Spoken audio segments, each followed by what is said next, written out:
একতাত যে শক্তি আছে এই কথা শিৱসাগৰে প্ৰতিপন্ন কৰিছে। অসমবাসীক দেখাই দিছে একতাৰ শক্তি কিমান। অনা অসমীয়াই মৰ্মে মৰ্মে উপলব্ধি কৰিবলগীয়া হৈছে একতাৰ শক্তি কিমান। আজি অসমীয়া জাতিৰ অস্তিত্ব বিপন্ন সময় সমাগত। আপোনালোকে দেখিছে অসমত প্ৰতিদিনে বহিৰাগতৰ দপদপনি চলে। আজি বহিৰাগতই অসমীয়া ভাষা, অসমীয়া সংস্কৃতি, অসমীয়া মাটি বাৰী সকলো তেখেতলোকে গ্ৰাস কৰি পেলাইছে আৰু অসমত অসমীয়াকে তেখেতলোকে চৰ ঘোচা লাট দিবৰ কাৰণে মৰ সাহস কৰিছে। আজি দুদিন ধৰি শিৱসাগৰ ৰাইজে 30টাকৈ দল সংগঠনে একত্ৰিত হৈ আজি অনা অসমীয়াক দেখাই দিছে এইখন অসমত কেৱল অসমীয়া দপদপনি চলিব। আজি শৃংখল চলিহা, বসন্ত গগৈ, চিতু বৰুৱা তেওঁলোকে শিৱসাগৰত নেতৃত্ব লৈছে। তেখেতলোকৰ নেতৃত্বত আজি শিৱসাগৰ ৰাইজ ৰাজপথত ওলাই আহি অনা অসমীয়া যি দোকান আছে তেখেতলোকৰ দোকান পোহাৰ বন্ধ কৰি দিছে। আপোনালোকে জানি আচৰিত হ'ব এগৰাকী ৰাষ্ট্ৰীয় পৰ্যায়ৰ খেলুৱৈ তথা অসম কন্যাক আজি অনা অসমীয়াই গাত হাত দিব পৰা হ'ল আৰু তাৰ বিৰুদ্ধে আজি শিৱসাগৰবাসী একত্ৰিত হৈছে আৰু প্ৰমাণ কৰি দিছে একতাৰ শক্তি কিমান।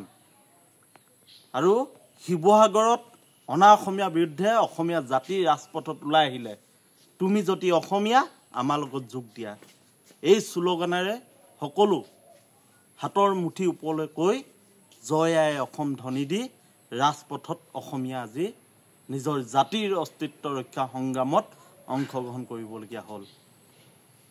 আৰু ইয়াৰ পিছতে আমি দেখিবলৈ পালোঁ গুৱাহাটীত শৃংখল চলিহাৰ বিৰুদ্ধে গোচৰ কোনে দিলে?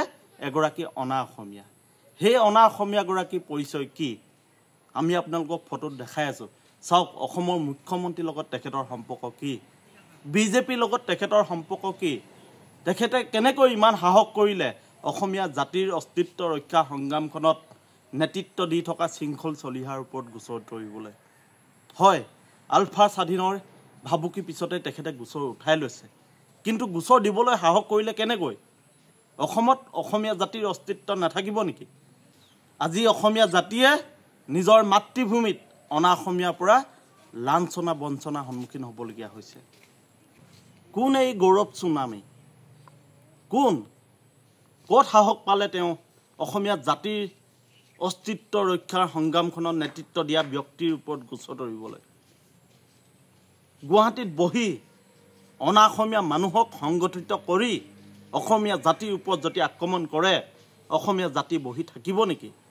আজি আপোনালোকৰ মাজত আমি অসমীয়া জাতিৰ আৰু অনা অসমীয়াৰ মাজত যি সংঘাত এই সংঘাতক কিছু বিশ্লেষণ কৰিব খুজিছোঁ।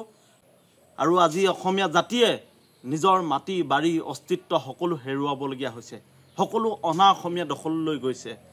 আপোনালোকে জানে কা নামৰ আইনখনৰ জৰিয়তে অনাগত ভৱিষ্যত লাখ লাখ হিন্দু বাংলাদেশী আহিবলৈ অসমলৈ বাট মুকলি কৰি দিয়া হৈছে। আৰু আজি অসমীয়া জাতিয়ে নিজৰ অস্তিত্ব ৰক্ষা সংগ্ৰামখনত নিজক বিলীন কৰি দিবলগীয়া হৈছে। নিজৰ অস্তিত্ব ৰক্ষাৰ কাৰণে নিজৰ মাতৃভূমিত চিঞৰিবলগীয়া হৈছে। ৰাজপথত তুমি যদি অসমীয়া আমাৰ লগত যোগ দিয়া বুলি শ্লোগান দিবলগীয়া হৈছে, জয় আই অসম ধ্বনি দিবলগীয়া হৈছে।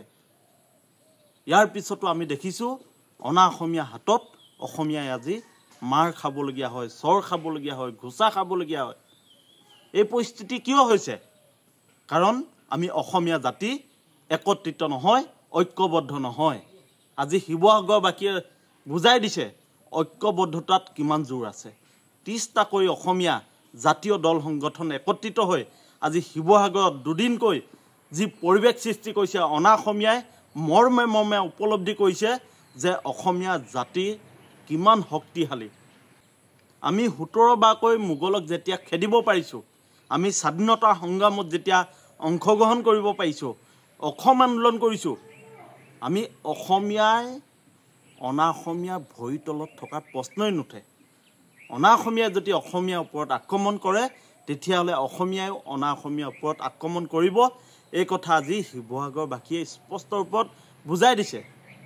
আজি শিৱসাগৰবাসীয়ে হিংসাত্মক যি চিন্তাধাৰা এই চিন্তাধাৰা কৰা নাই, কিন্তু যুক্তিৰে প্ৰশ্ন কৰিছে আজি অসমীয়াৰ ওপৰত দাদাগিৰি যে নচলিব, অসমীয়াই যে অনা অসমীয়ালৈ ভয় নকৰে, এই কথাখিনি আজি শিৱসাগৰ ৰাইজে একত্ৰিত হৈ শিৱসাগৰত যিসমূহ অনা অসমীয়া আছে, যিসমূহ বিদেশী বনিয়া আছে, তেখেতলোকক বুজাই দিছে যে আমি অসমীয়া জাতি ঐক্যবদ্ধ, আমি যুঁজিবও পাৰোঁ, আমি জিকিবও পাৰোঁ।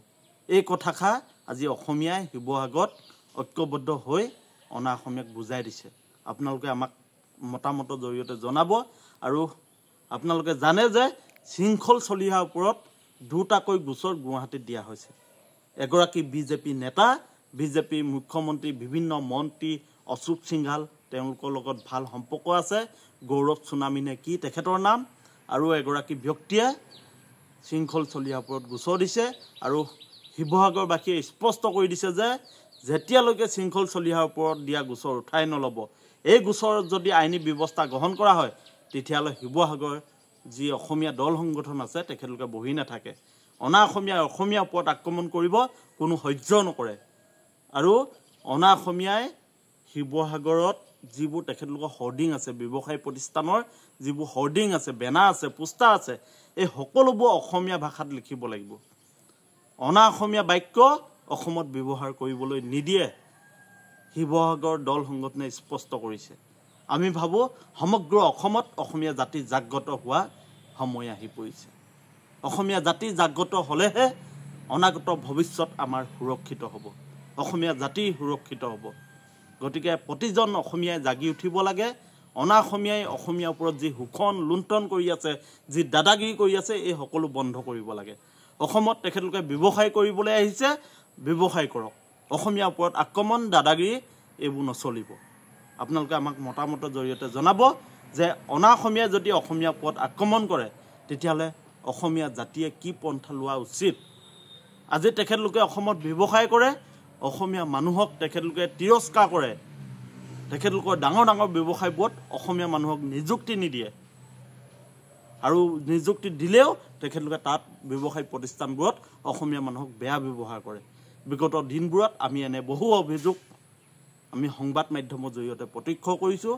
গতিকে আপোনালোকে ভাবক কথাবোৰ, জুই পুৰি হাত পালেহি, সময় থাকোঁতে যদি আমি কথাবোৰ নাভাবোঁ, তেতিয়াহ'লে অসমীয়া জাতিৰ অস্তিত্ব যে বিপন্ন, এই কথা স্পষ্ট।